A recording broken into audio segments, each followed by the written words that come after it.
Mga kapuso, mga tanom nga kamatis kag talong nagkalaguba bangod sang epekto sang tuman kainit nga tiyempo. Mga mangunguma nagapangita sang paagi agud indi matam-an ang ilang mga tanom.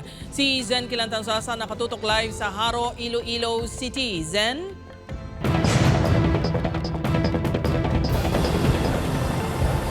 Dirt nagalalain ang mga vegetable farmer diri sa syudad ka probinsya sang Iloilo bangod nagkalaguba ang ilang produkto tungod sang mainit nga tiyempo. Nagkalahuyos kag nagkalaguba ang produkto nga kamatis ni Manong Nestor diri sa Buhang Haro, Iloilo City bangod sang tuman kainit kag kulang sang ginabunyag nga tubig. Pati ang mga pananom nila nga talong ang naapektuhan man.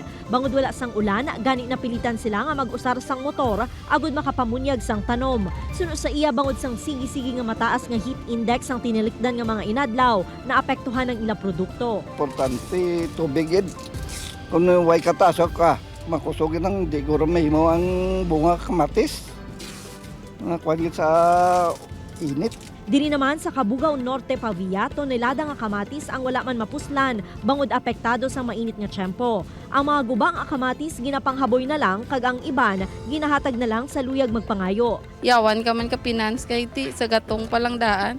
Ti rayo may tasok man kami ti hindi man ka kay ti mainit daan ang tiyempo. Bangod sang pagkalaguba sang produkto, naapektuhan man ang ilang kita. Suno sa Department of Agriculture 6, mahimo nga makapalapit ang mga apektado nga vegetable farmers sa opisina sang city kag municipal agriculturist agud mabuligan. Bangod sang dululungan nga pag-harvest, may oversupply sa kamatis. Ginahaylo naman ang mga vegetable farmer nga magtanom sang iban nga produkto. Isubong season sang kamatis, daw tanan nga mga municipalities, tanan mga halos mga farmers na pwede katanong matatang kamatis. Amo na tani nga gina-educate noon sila nga ang ila i-produce mga off-season dala nga mga commodities para makakuha man sila price ag hindi man maglap sa market. Nagabilis ang 10 pesos tubtub 15 pesos kada kilo ang baligyan ay isang kamatis sa farm gate price, samtang 60 pesos tubtub 80 pesos per kilo ang baligyan ay sa merkado.